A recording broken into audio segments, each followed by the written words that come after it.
baby. Did y'all see our guy Thomas? Baby, he was not on melatonin in this episode.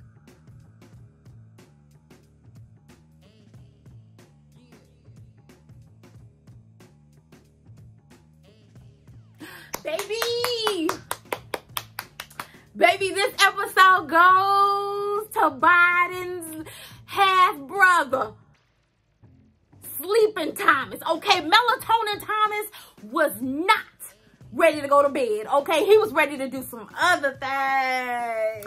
Okay, y'all, let's talk about this episode. It was a good episode. Some stuff was revealed, and I said, bitch, Mimi, girl, don't make me eat my damn words. Your ass over there, with the Diddy energy, you giving Diddy energy? You just like, take that, take that, take that. And his ass is talking about, he say, I'm saying no. I'm saying no, and I feel like violated. We're gonna talk about it, okay? We're gonna talk about it, all right? Because, I mean, I got some questions, and, I like Dr. Pia in this episode. Dr. Pia probably needs to hit every episode. That would be perfect. We can do without Juicy Phase, Hair Weave Killer, 36-piece wearing ass, or Pastor Cal. We can deal without them because Pastor Cal, he just sit there with them old vintage ass socks, with looking confused and sorrowful. Every time we see him. So anywho, I mean, let's be clear. Madison, we don't give a damn about you being butt hurt because Allen didn't come to play flag football. Who cares? Your ass was hurt anyway, okay? Didn't you pull a hamstring, Achilles tendon, and some other muscles? Didn't you do that? Move right along to Sleeping Joe, godson, Thomas, okay? Baby, he was not on melatonin in this episode. He did not disappoint. He had the rose petals and everything, the massage table. They ain't got, girl, the budget gave him a massage table. He let Camille come up in there. Camille was like, oh, this for me. All her gums and her teeth. She's like, oh, this for me. Oh, this for me. Girl, she's like, what did I do to deserve all this? And he was like, you just being awesome. I said, oh, the melatonin they kicked in yet, huh? How many milligrams you on, player? It wasn't there, y'all. He was like, lay down. Let me go get comfortable. Let me give you a massage. And that he did that. I say he did that. She was like, this is nice. But Lifetime. Baby, was it me? Wasn't me, pause for the cause. Wasn't me. Or when he started kissing her back, and I was like, ew.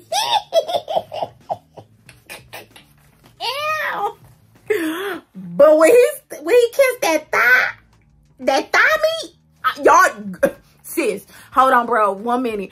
That thigh meat, you know that thigh meat that either make you go, or, ooh. Yeah, girl. When he kissed it, I said, Lifetime. Ah. Go to commercial. Go to commercial.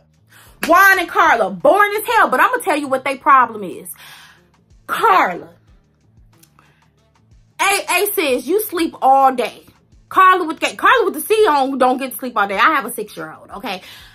Karla with the K, I'm going to tell you what your problem is. Juan don't like your ass for 2 real good reasons, okay? One, you coming off real lazy. Okay, he turned the camera on and was like, look who's behind me, who just woke up at 1 o'clock in the afternoon. I on bike ride and I'm sweaty and I'm up enjoying my day, and you just getting up at 1 o'clock in the afternoon talking about something. Hey, what's being told about me? And number 2, if your ass could put on some clothes and stop looking like you dancing in the 90s Montel Jordan video, I'm saying you can't look like a 90s background dancer all your damn life.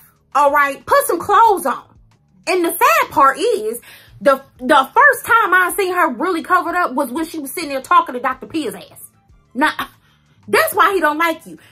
You are looking lazy on this camera and your hair is shedding all over the damn place. He tired of you, chill, Pat. Okay, Mimi. Mimi is sitting down with her girlfriends for lunch. And they're speaking about being aggressive, right? And her friend was saying that, you know, when she asked the question to Ikechi's ass about, you know, what it is to be married and whatnot, he said she was aggressive, okay? And they said, well, how is he showing you that he wants to be in this marriage? She said, he don't.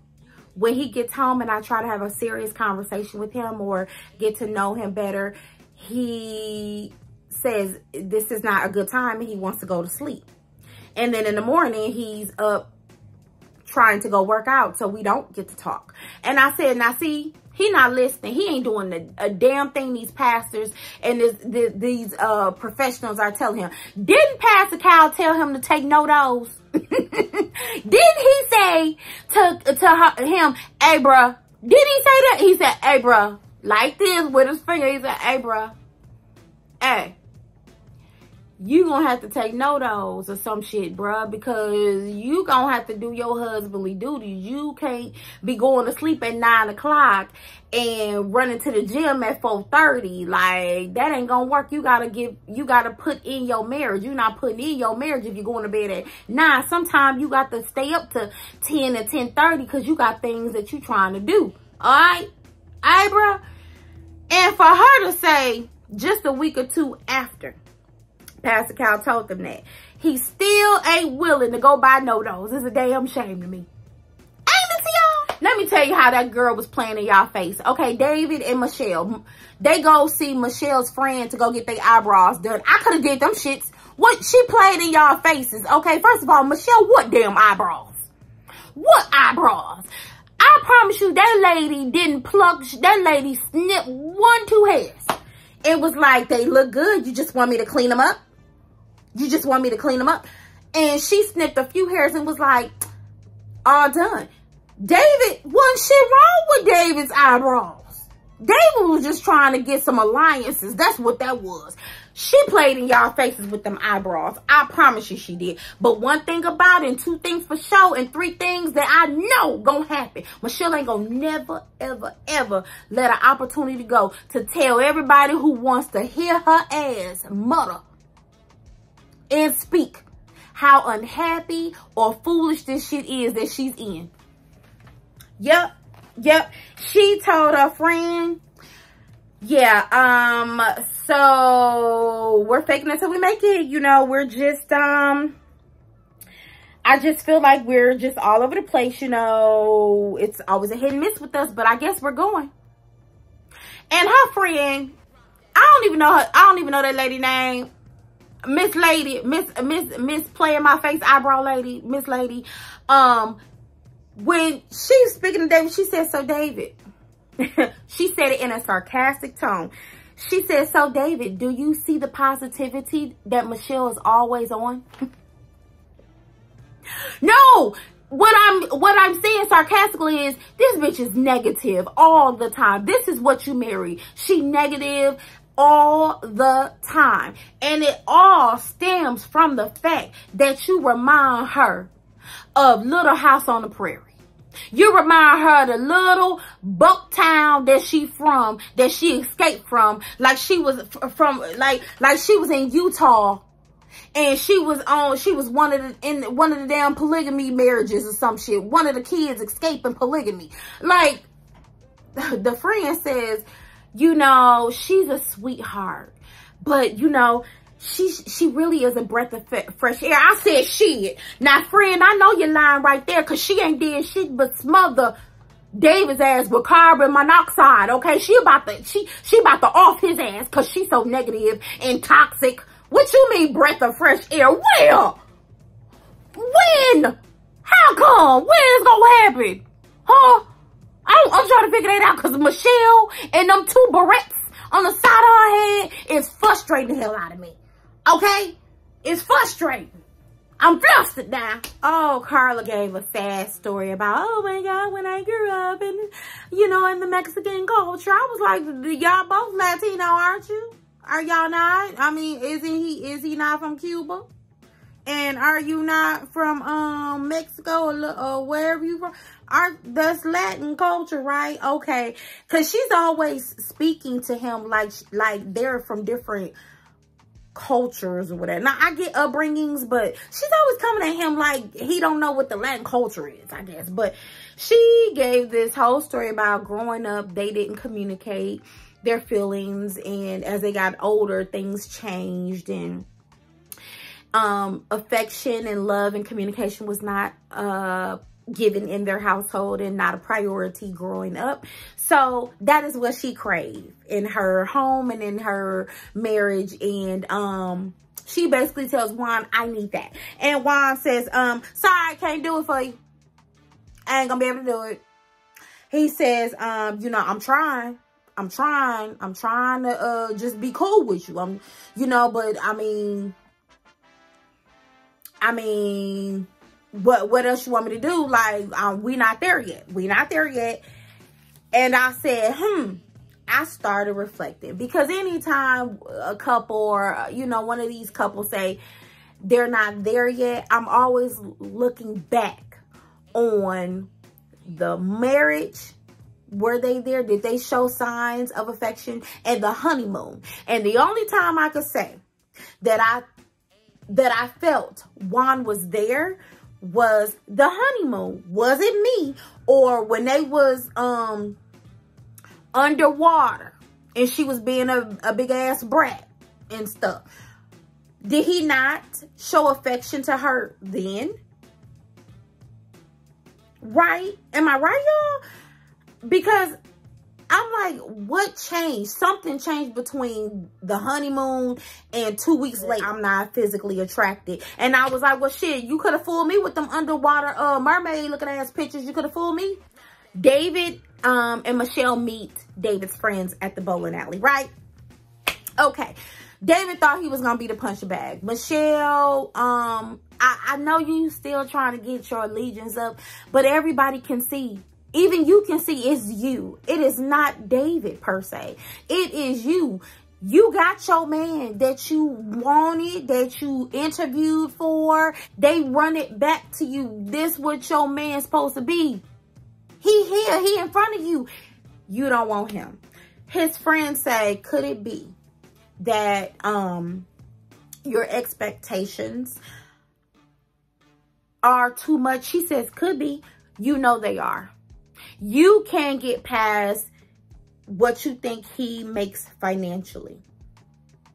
And the funny part is, Dr. Pia wanted to basically tell you, you don't even know what that man got in his bank account and you count him out. What you see is him living in the basement. What you don't see is his money management portfolio. Or his retirement that might keep your ass from being in a nursing home. What you don't see is what is obtainable and what you need to be looking at. Because, bitch, ain't none of us young and your roots look old. I mean, I'm just saying, like, she's not being realistic. And I love that Dr. Pia was there to be a sounding board this episode. Like, girl, what you doing? Like, you keep talking about you don't think you're going to make it with him. You don't even know who him is. She was like, he keeps saying he is going to provide. I don't even know if he can provide. That's because you're looking at it surface level. And I'm glad Dr. P was like, you looking at superficial shit.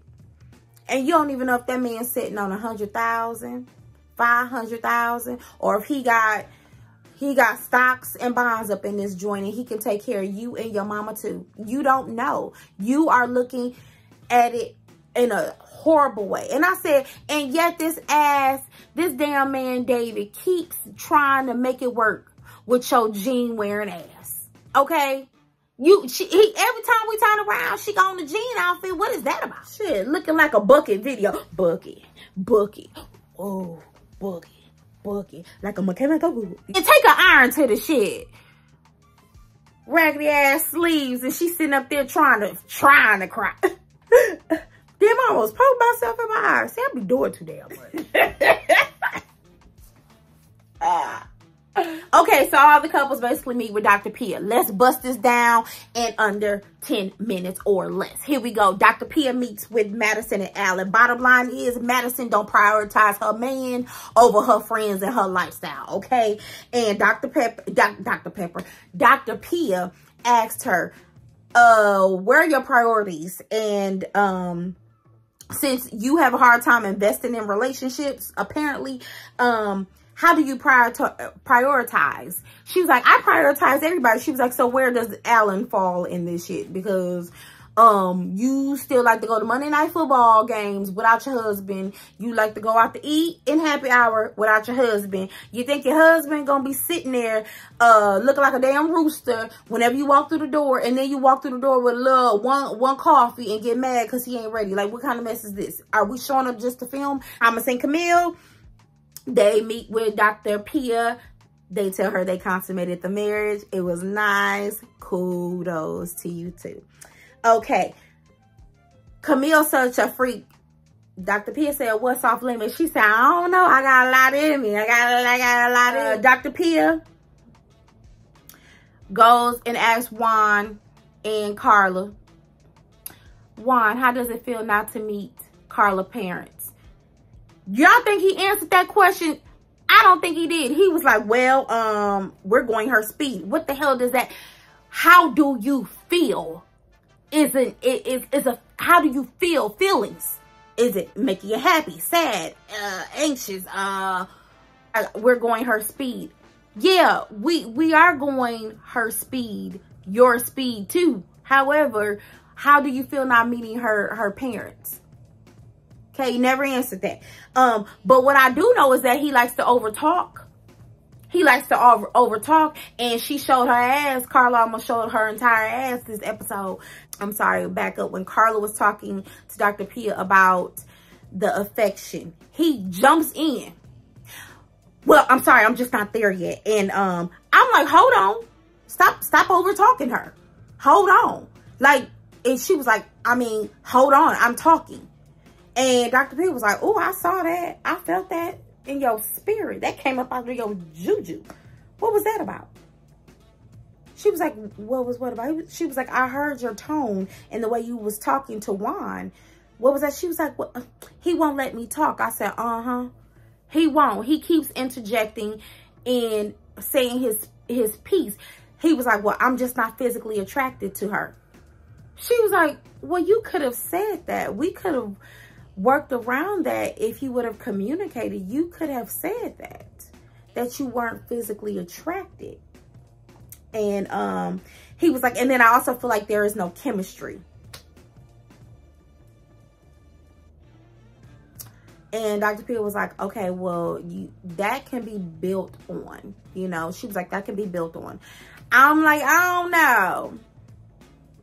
Karla got to get out the bed and stop looking like she homeless. Like, Karla wants to be kept, and she wants to wake up and do what she want to do on her own time. Now, I know she a hairdresser, and I wanted to ask, like, okay, if Juan is riding a bike, it got to be the weekend because he work a 9 to 5. So maybe she's sleeping in. But then I thought to myself, she a hairdresser. Don't you got clients and shit on Saturdays? Or you don't work on Saturdays? You don't make your money, because that's when you make your money, is on Saturdays.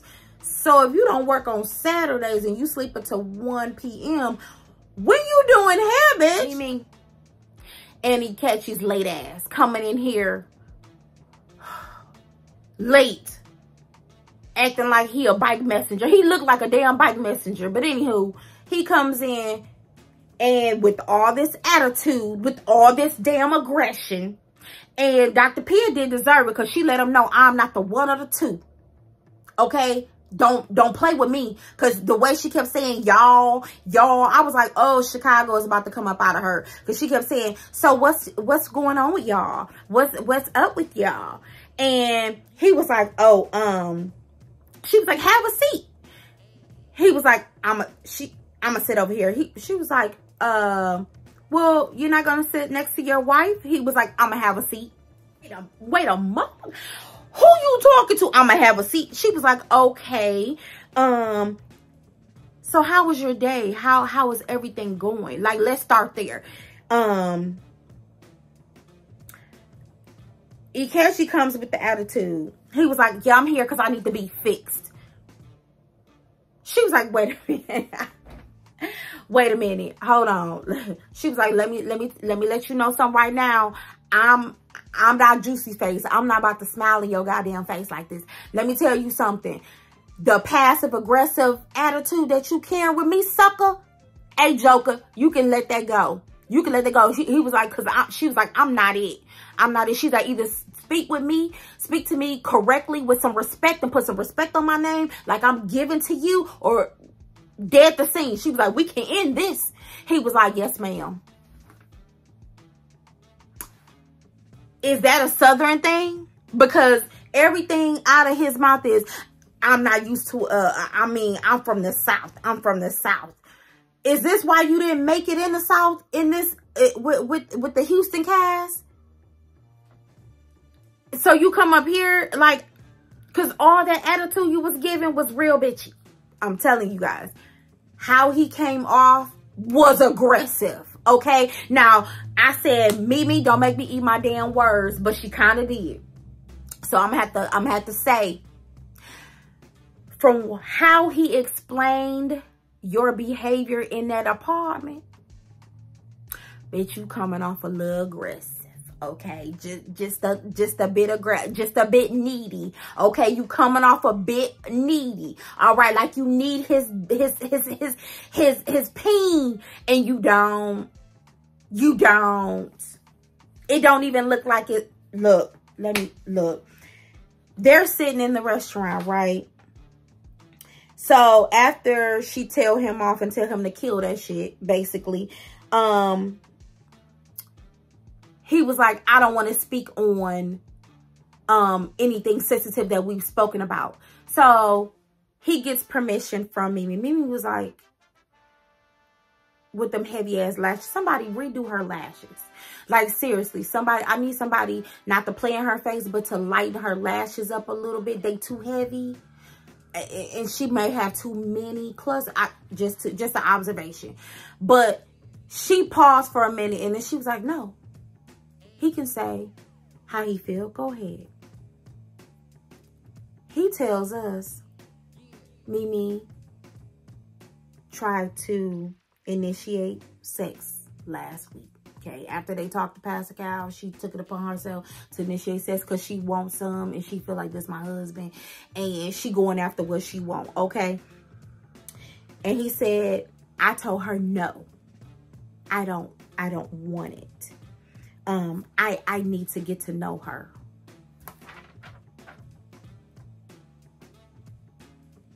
Cause I'm from the South, and us Southern men, we like to get to know who we with before we go there with it. So because I didn't want to give her the D, she got mad, and I told her no once again when she came at me all over me, and I feel like she's violating my consent.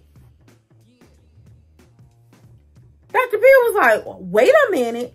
Those are some serious words. I said, now what now? And I said, now bitch, don't make me eat my words. Is this all true? And she said, I did come at him with the Diddy energy. Mimi, you was begging and initiating sex? And she was like, he told me, you know, he didn't want it. And now that I'm hearing that you felt this way, I guess. And then Dr. P was like, don't say you guess. She was like, you know what? I'm sorry. I apologize for making you feel uncomfortable and making you feel like I was out of control when you said no to me. Dr. P was like, well, can we get past it? No, I think they done. I think this is a wrap. But he said how he feel like she's been aggressive-ish. When he comes through the door, she's hugging him and all over him. And running up to him, and she's just, you know, even when he says, I need space, and you know, and I'm from the South, and we don't handle all that. We don't do all of that, and I'm not used to all of that. And I was like, okay, wait a minute. Now, it's one thing not to want to have sex. It is another thing for her to, when you come through the door, for her to greet you by running up to you, happy to see you, with a hug and energy and a kiss and, baby, how was your day? That's a whole nother thing. So you don't even want to be talked to or greeted in that. So you basically want to come with all the energy, and she just receive it like an emotional princess. Okay, she just received all of the energy. Okay, I was like, okay, so she had to apologize for making him feel uncomfortable,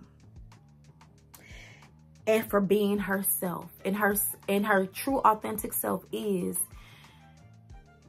being all over her man. I said, then this is not the man for you, because this man finds that to be aggressive. He feel like you doing too damn much, and your personality is too much. Your damn apartment is too much. Let's just be clear. Everything about you, Mimi, is too damn much for his simple ass. And y'all need to be done. Because, yeah, he's not attracted to you. He never was. He's attracted to your title, and he might have maybe considered living in your apartment after he saw how grand it was. But he don't want you. Seriously, not like that. Let's just move on. Who else we talking about real quick? Dr. Pia talks to Michelle by herself. She feel like she's settling. David reminds Michelle of being back home.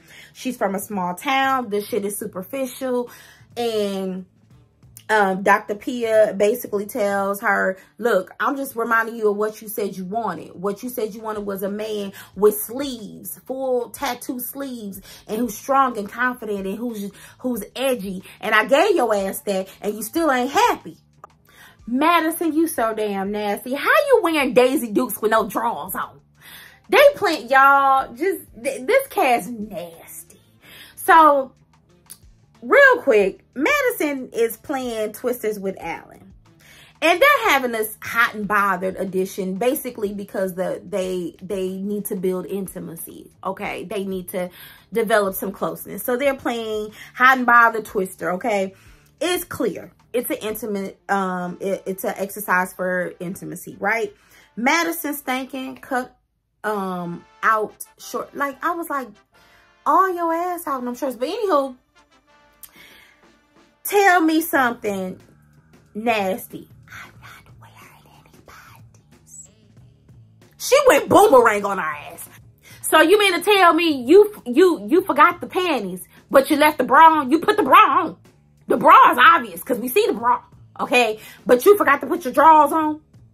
You funky monkey, you. Ooh. Dr. Pia visits Michelle and David once again. Baby, David got to step out because Michelle is getting triggered. I'm triggered. She showed them a tablet of themselves in their interview of what they wanted.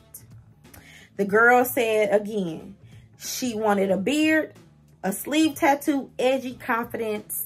She wants a man who, when he walks in the room, he takes up the room. David said, that's me.